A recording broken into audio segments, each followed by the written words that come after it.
Hi there, students. I'm XS. That's little x, little s, which stands for extra sweet. Cause that's what I am. I'm a Puppy-sensei and I make Japanese content to help you level up your abilities.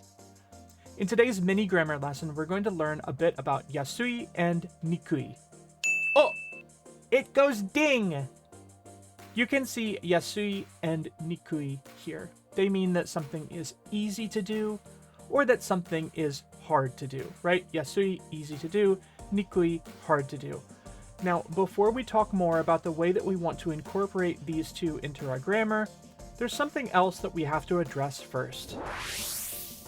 So, the thing is, yasui and nikui both do have kanji that are associated with them, and we can see those kanji here, right?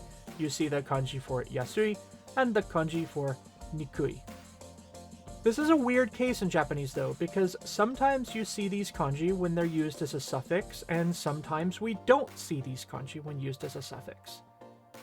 I tend to think that we ordinarily see the suffixes yasui and nikui usually written in hiragana way more often than we see them in kanji. And to me, that makes sense, because suffixes tend to be treated as a bit more flexible and in need of conjugation, and therefore they're more prone to being written in hiragana. But you shouldn't just take my word for it, so I did a little research. I checked my favorite corpus and I found that yasui is way more common when it's written in hiragana. You can see here that I just did a search, just a very simple search for yasui written in hiragana, and I got 24,000 results. But when I did a search with yasui written in kanji, the kanji that we saw before, I got basically 6,500 results. Okay, so way fewer with kanji. But the thing is, there's still quite a few hits with the kanji. Yeah, quite a few hits with kanji, just way more with hiragana. That's just a cursory, very quick search, just something that I kind of did on the fly, but it really does back up my assumption that I tend to see yasui written in hiragana and nikui written in hiragana more often than I see them written in kanji. The point is, however, that there are kanji associated with yasui and nikui suffixes, and those kanji actually equate to these adjectives: yasashi and muzukashi. These are e adjectives, obviously, because they end in e sounds. And they are really common, very, very, very frequent terms. These are terms that you would learn in grade school in Japan, if you were a Japanese grade school student. You see them in cases used like this. Kyou no shukudai wa yasashii desu. Today's homework is easy. Or, Kyou no shukudai wa muzukashii desu. Today's homework is difficult. Easy, right? Right? These are relatively easy sentences, and they deploy these adjectives exactly the way that we anticipate, right? They go right in to this spot between the topic marker and des. And what are they describing? They're describing the topic. The topic of the sentence is Kyou no shukudai, today's homework. And they are being described as either yasashi, easy, or muzukashi, difficult. I'm also going to remind you that when it comes to adjectives in Japanese, we can also use them in a similar way pre-nominally, or before the noun. We do this to create alternative sentences like these. Kyou yasashii shukudai ga arimasu. Or kyou muzukashii shukudai ga arimasu. Ne? So this would mean today we have easy or difficult homework. In these sentences, we have shifted the adjective to the front of the noun. It's coming before the noun shukudai to describe that shukudai or homework as either easy or difficult, right? We're using the adjective to describe the noun. So that's a very quick review of how to use adjectives. But for today, we'll be expanding our knowledge of adjectives by using these segments to modify verbs. Yasui and nikui. This yasui and nikui verbal suffix form can attach to the end of a verb to describe whether that verb is easy to accomplish, yasui, or difficult to accomplish, nikui. This is interesting because English doesn't exactly have a complementary grammar structure. Not exactly.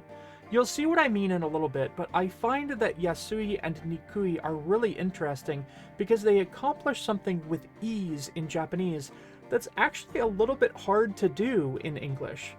Let's jump right in and we'll look at some examples before we talk more about this little quirk that I find so interesting. So here's a sentence. ね。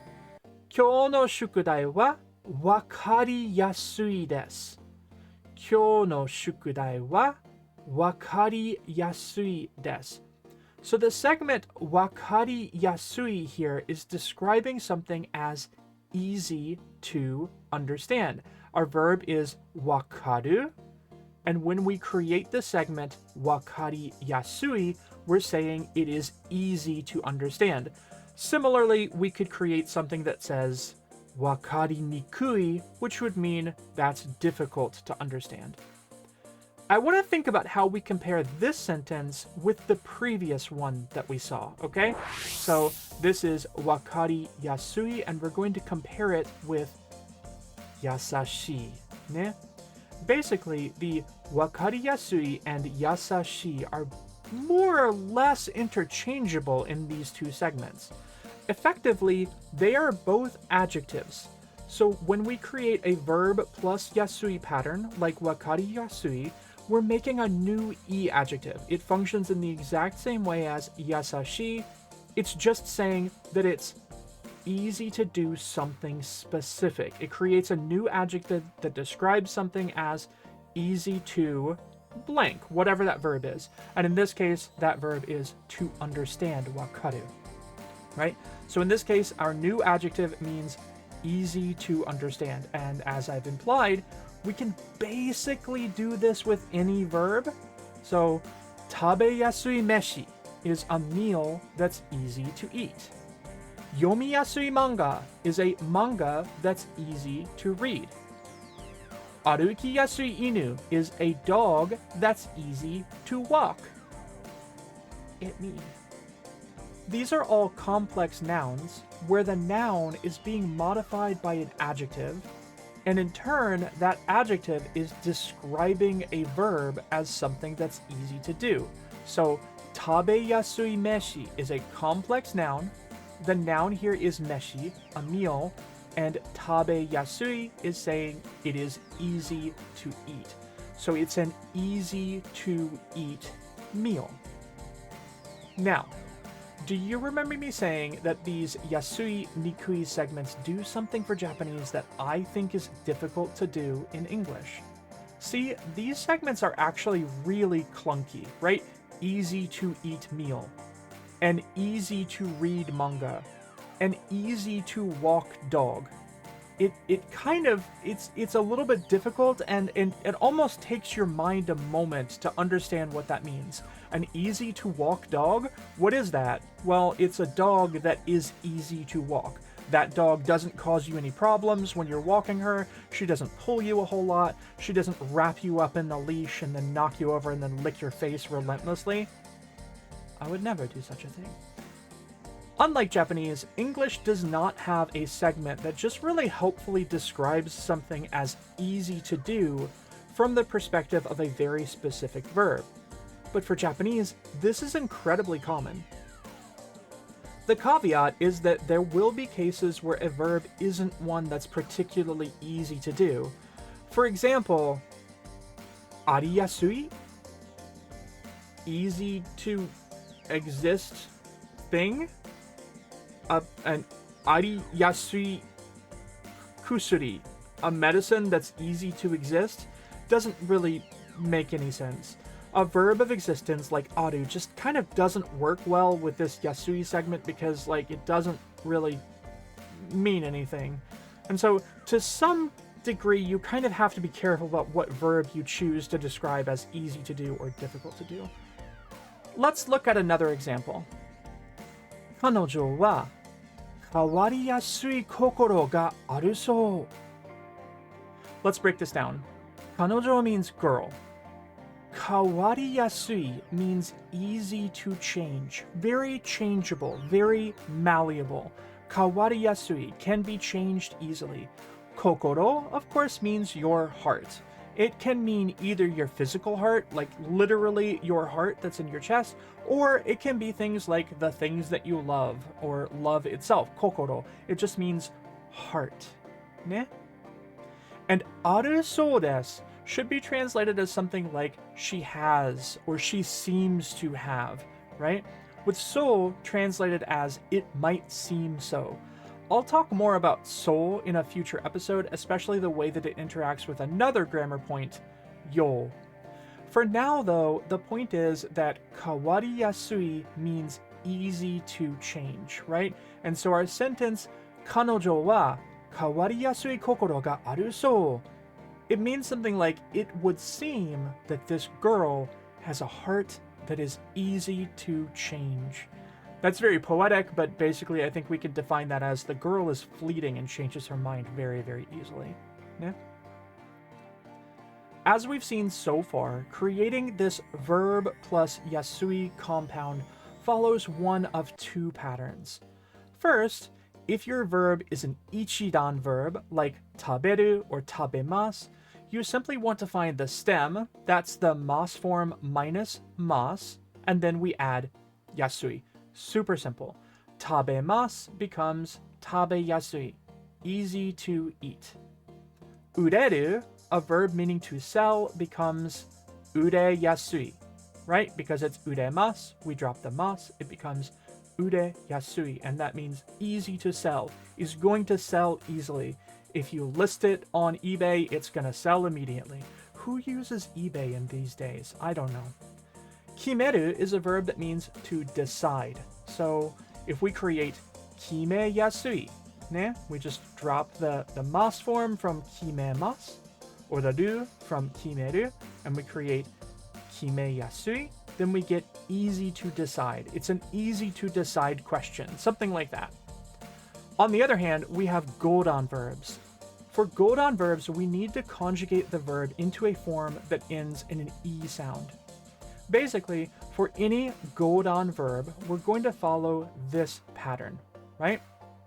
So a word like asobu is going to become asobiyasui. How does that happen? Asobu changes to asobi. Asobi gets yasui added to it, and asobi yasui means easy to play. Like asobi yasui game, a game that's easy to play. Ne? A word like odoroku, which means to surprise somebody. It's a verb meaning to surprise. So odoroku becomes odoroki. Odoroki gets added with yasui and becomes odoroki yasui, to easily startle. Also me. Do not test it, I will scream. Now, we've talked a lot about yasui, but nikui works exactly the same way and is fully interchangeable with yasui in all cases. It just changes the meaning from easy to do to hard to do or difficult to accomplish, right? Works exactly the same way. So, 今日の宿題はわかりにくいです。The homework today is hard to understand. ね? 今日の宿題はわかりにくいです。Any sentence where we can make a verb plus yasui compound, we can do the exact same thing with nikui, and we basically create the opposite, right? We go from easy to understand to difficult to understand, right? Wakari yasui, easy to understand. Wakari nikui, difficult to understand. So basically that's it. Using these yasui, nikui suffixes, we can create sentences where we describe something as having a quality where it's either easy or difficult to accomplish some particular verb. They can also imply something of a tendency for something to happen or to not happen, just like in this sentence. 練習しないとミスが起こりやすい。練習しないとミスが起こりやすい。if you don't practice, you're very likely to make a mistake, right? Okori yasui, happens often, happens frequently, is likely to happen. In this case, it's less that mistakes, misu, are easy to happen, and more that it's kind of like there's a tendency for mistakes to occur if you don't practice. It's something like that, right? So it's less about it being easy or hard for it to happen, and more about how likely it is. And that's okay too, right? These things kind of scope over this really broad idea of whether it's going to happen easily or whether it's going to happen less easily or hardly. Hardly is a word, isn't it? Anyway, the final point that I want to make is that because these verb plus yasui or verb plus nikui forms are in fact adjectives, that means they also conjugate the way that an adjective would conjugate. So that allows us to make sentences like these.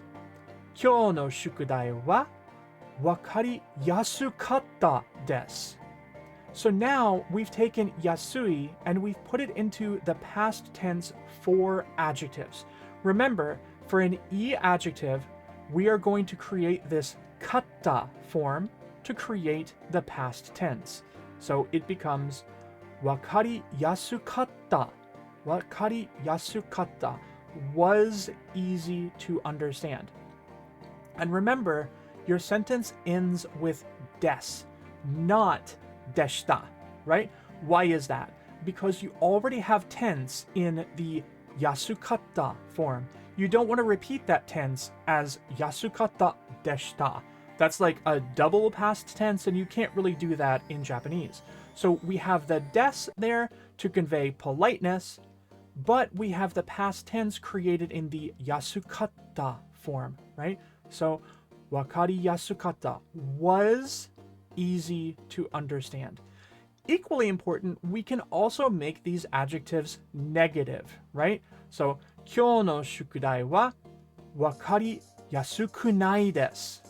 わかりはやすくないです。わかりやすくないですね。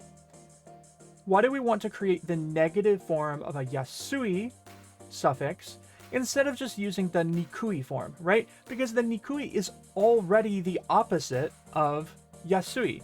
So what's the difference between yasukunai and nikui, right? Wakari yasukunai and wakari nikui.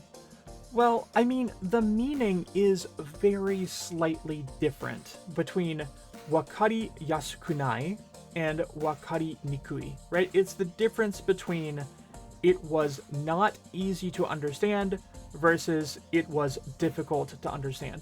One of those should be worse, right? It was difficult to understand is worse than it was not easy to understand. I think it's a very, very, very small degree of difference, but more than anything else, knowing how to create the yasukunai form as well as the nikui form really just gives your Japanese a little bit more variety, which is very important.